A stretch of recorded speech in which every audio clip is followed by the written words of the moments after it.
Step into the world of 50,000 years ago, and you'd immediately recognize that something was fundamentally different about the people who lived there.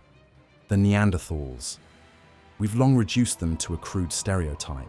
Brutish, barrel-chested cavemen, grunting their way through the Ice Age with clubs and instinct.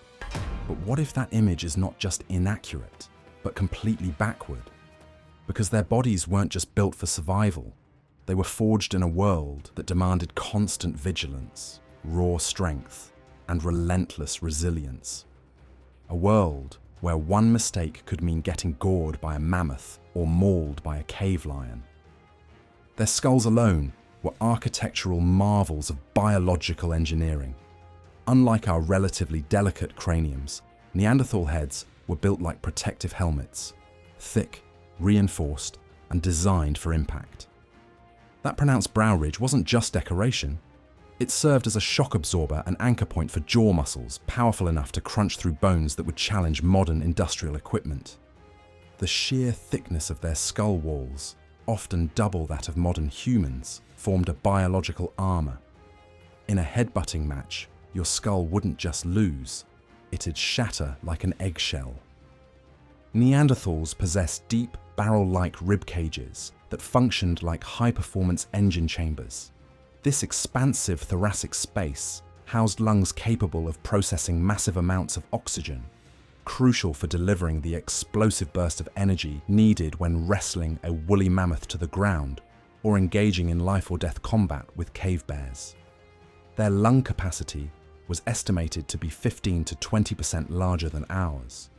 When you're chasing down prey across frozen tundra or engaged in brutal hand-to-hand combat with predators, every extra breath matters. While modern humans developed long, graceful limbs optimized for endurance and efficiency, Neanderthals went in the complete opposite direction. Their arms and legs were shorter, stockier, and packed with muscle mass on a scale rarely seen in any human lineage. Think of the difference between a marathon runner and a powerlifter. Except imagine that powerlifter was naturally built that way, without ever setting foot in a gym. Their thigh bones were so robust that some specimens show evidence of muscle attachment points that suggest quadriceps muscles nearly 3 times the size of modern humans. Unfortunately, for any creature sharing their world, these proportions came with deadly advantages. In the brutal cold of Ice Age Europe, shorter limbs meant better heat conservation, a matter of life and death, when temperatures plummeted to -40 degrees Fahrenheit or -40 degrees Celsius. More importantly, they provided a lower center of gravity that made every movement stable and forceful. When your daily routine involves taking down creatures the size of modern elephants using nothing but wooden spears, stability isn't just helpful, it's the difference between victory and becoming lunch. Their bone density was so extreme that some fossils show no signs of the stress fractures common in modern athletes, despite clear evidence of incredibly demanding physical lives. Even more terrifying were hands that could crush bones like twigs. Broader fingertips, shorter digits, and finger bones nearly twice as thick as ours created grip strength that bordered on supernatural. Archaeological analysis suggests they could generate a crushing force equivalent to a mechanical vice, strong enough to snap wooden spear shafts like toothpicks or crush bones with their bare hands. Studies of their finger bones show evidence of muscle attachments that would have given them the ability to maintain crushing grips for extended periods without fatigue, essential when your survival depended on never letting go of your weapon or prey. Yet all this incredible anatomy was just the surface of their superhuman capabilities. The real secret lay hidden in their very DNA.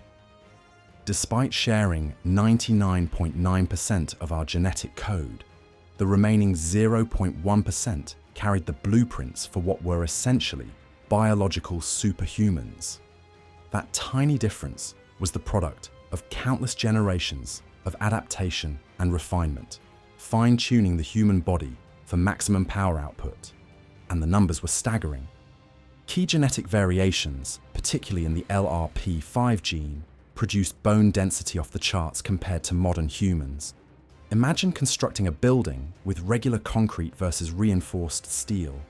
That's the difference we're talking about. This didn't just create a robust skeletal framework, it also supported extraordinary muscle mass in all the right places. Studies show their bones were up to 50% denser than ours, creating an internal architecture capable of withstanding forces that would shatter modern skeletons.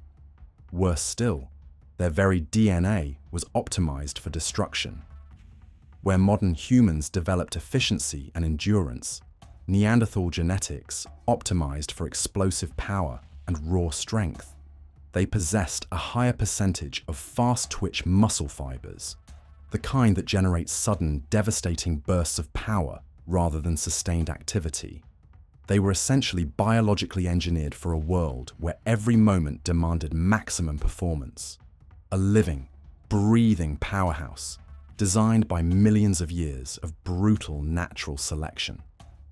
Researchers studying Neanderthal remains consistently find evidence of muscle attachment points that dwarf anything seen in contemporary humans. These bone ridges and grooves, where massive muscles once anchored, tell the story of individuals whose baseline strength exceeded that of modern Olympic athletes. Some fossil specimens show muscle attachment sites so pronounced that they suggest biceps and shoulder muscles that were twice the cross-sectional area of modern humans. The MSTN gene, which regulates muscle growth, also showed variations that would have allowed for significantly greater muscle mass without the metabolic penalties that limit modern bodybuilders. Even their collagen production was genetically enhanced, creating tendons and ligaments that were both stronger and more elastic than ours. This gave them the ability to generate explosive movements without the injury risk that would sideline modern athletes attempting similar feats. But how does all this genetic engineering translate into real-world numbers that would make today's strongest humans look like children? Picture a Neanderthal walking into today's most elite powerlifting gym. They wouldn't just be impressive, they'd rewrite the record books without breaking a sweat. Imagine the stunned silence as this barrel-chested figure casually loaded weights that would require spotters and safety equipment for modern athletes. The strongest modern powerlifters can bench press around 700 pounds or 318 kilograms after years of dedicated training, advanced nutrition, and performance-enhancing techniques. Yet a Neanderthal, with muscle mass nearly double that of modern humans in key areas like the chest, arms, and shoulders, could likely exceed 1,000 pounds or 453 kilograms without ever having seen a weight room. Their dense bone structure meant they could handle these extreme loads without the fracture risk that would sideline any contemporary athlete. More impressively, they could probably maintain this strength throughout their entire adult life without the careful periodization and recovery protocols modern powerlifters rely on. And if their raw lifting power wasn't intimidating enough, their grip strength certainly was. Professional arm wrestlers and rock climbers pride themselves on crushing grips that can generate around 200 pounds of force.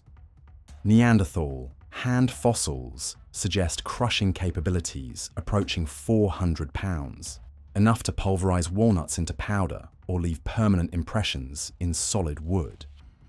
To put it in perspective, that grip could crack the bones of most Ice Age prey animals simply by squeezing. Modern grip strength devices would likely max out before reaching their true capacity. Most incredibly of all, archaeological evidence shows they treated massive loads like grocery bags. Modern strongmen can deadlift over 1,100 pounds or 500 kilograms under controlled conditions for a single repetition. Archaeological evidence shows Neanderthals regularly transported entire animal carcasses, weighing several hundred pounds across miles of rugged terrain as part of their daily routine. They weren't just lifting weights, they were hauling mammoth steaks home for dinner.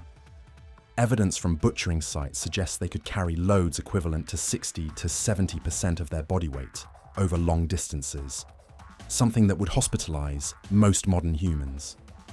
Consider their punching power in a hypothetical boxing match. elite modern fighters can generate 1,200 to 1,500 pounds of force with a well-placed punch.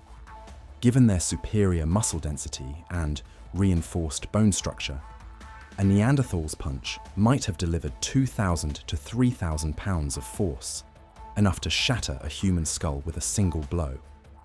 Their shorter arms actually worked in their favour here, providing better leverage and power transfer than the longer limbs that modern boxers rely on for reach advantages. Even their running speed, despite their stockier build, would have been formidable. Biomechanical analysis suggests they could maintain sprinting speeds that rivaled modern athletes, but with the added advantage of being able to do so while carrying heavy weapons and equipment. Their powerful leg muscles and efficient stride meant they could chase down prey that outweighed them by hundreds of pounds. These aren't exaggerations or estimates designed for shock value. They're conservative calculations based on biomechanical analysis of fossilized remains and comparison with the muscle attachment points found on Neanderthal bones. Yet raw numbers in a gym mean nothing if you can't apply that power where it counts most, in the brutal struggle for survival. This is where Neanderthals truly dominated their ancient world, combining their superhuman physical capabilities with sophisticated hunting techniques that allowed them to rule over creatures that would terrorize modern humans. They weren't mindless brutes swinging clubs. They were tactical predators who understood leverage, timing, and group coordination better than most modern military units.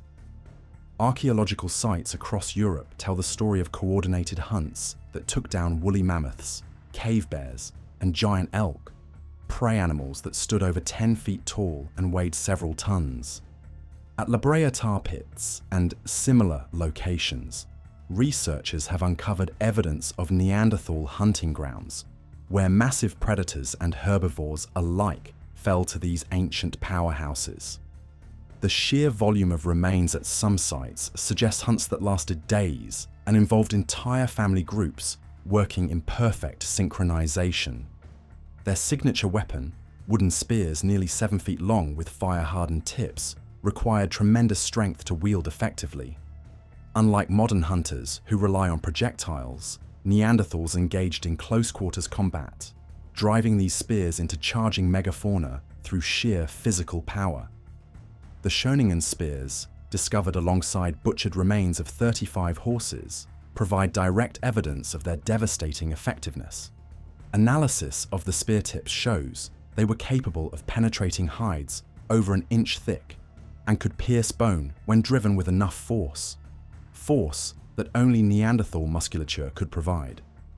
At sites like Leeringen, archaeologists found evidence of Neanderthals driving entire herds of animals over cliffs, a strategy that required not just brute force, but a sophisticated understanding of animal behavior and group coordination.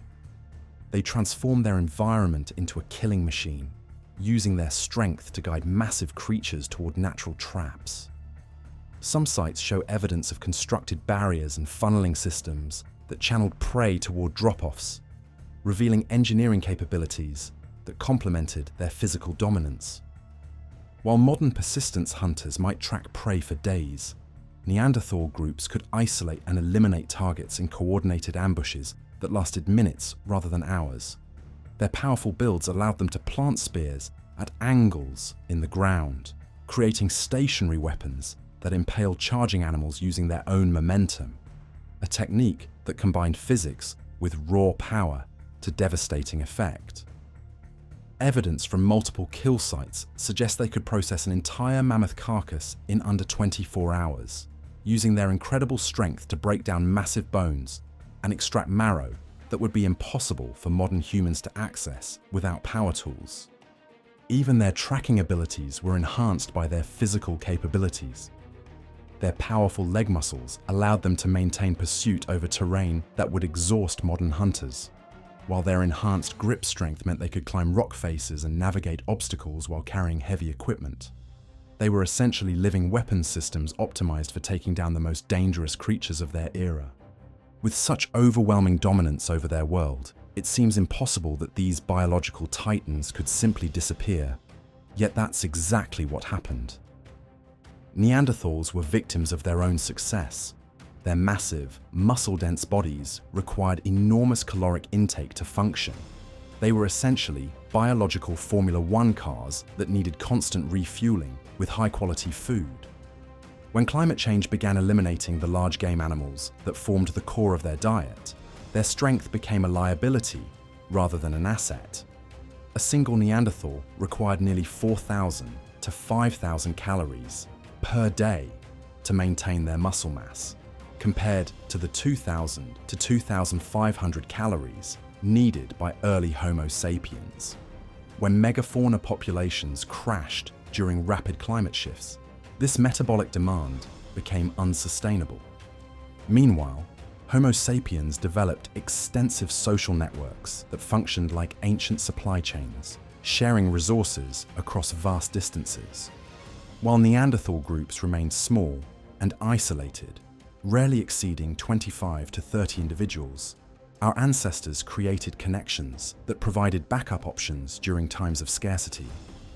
When the megafauna disappeared, we had alternatives. They didn't. Archaeological evidence shows that while Homo sapiens settlements might span hundreds of miles with regular trade routes, Neanderthal groups typically operated within territories of only 30 to 50 square miles. Unfortunately for these biological titans, their isolation became their downfall. Small, isolated populations meant less adaptability when faced with diseases, environmental changes, and competition from our more socially connected ancestors. Even when interbreeding occurred between the two species, the genetic input wasn't sufficient to overcome these fundamental challenges. Some Neanderthal populations showed signs of severe inbreeding with genetic bottlenecks that would have made them vulnerable to diseases that our more genetically diverse ancestors could survive. The cruel irony is that Homo sapiens succeeded, not through superior strength, but through superior endurance, social cooperation, and technological innovation.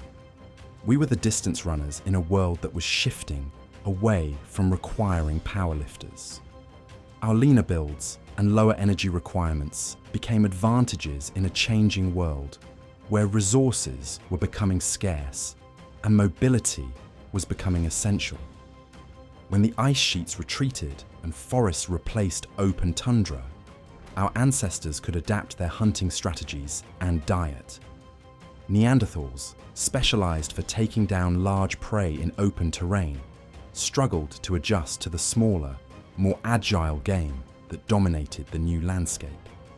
The final blow came from their reproductive strategy. Neanderthal pregnancies lasted slightly longer than modern human ones, and their children needed more resources to reach maturity due to their larger, more muscular builds. In a world where resources were growing scarce, this biological disadvantage meant they couldn't rebound from population losses as quickly as our ancestors. But extinction rarely happens in isolation. As Neanderthals dwindled, something else thrived in the shadows. Predators, some silent, some relentless, had been shaping the prehistoric world long before we arrived. To understand the full brutality of that era, you need to meet what hunted in the silence between heartbeats. This is Roaring Echo. Thank you for watching.